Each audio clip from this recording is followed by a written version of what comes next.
Francesc Bosch was the only Spanish national to take part in the Nuremberg trials, helping convict Albert Speer, the one-time Nazi minister for armaments and war production. Bosch recognised him from photos that he himself took in the Mauthausen concentration camp, where he was interned for years during the Second World War. After the Spanish Civil War, Bosch was one of the many thousands of people to flee Catalonia into France, before becoming one of the many thousands of Spanish Republicans to be deported to a Nazi concentration camp.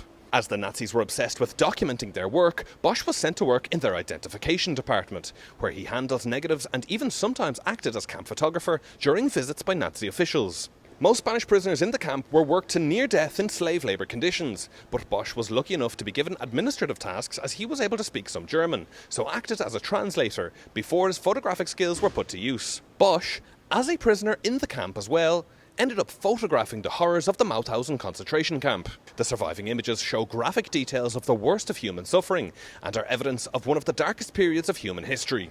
Working alongside another Catalan, Antoni Garcia Alonso, Bosch started to hide negatives of photographs taken in the camp and disobeyed orders to destroy photographic evidence of German atrocities after the Battle of Stalingrad in 1943. A group of deportees, including Bosch, were later sent to work in a nearby quarry outside the camp. On journeys to and from the camp, they befriended local villager Anna Pointner, to whom they handed over thousands of negatives taken in the camp, which would later be used as evidence in the Nuremberg trials.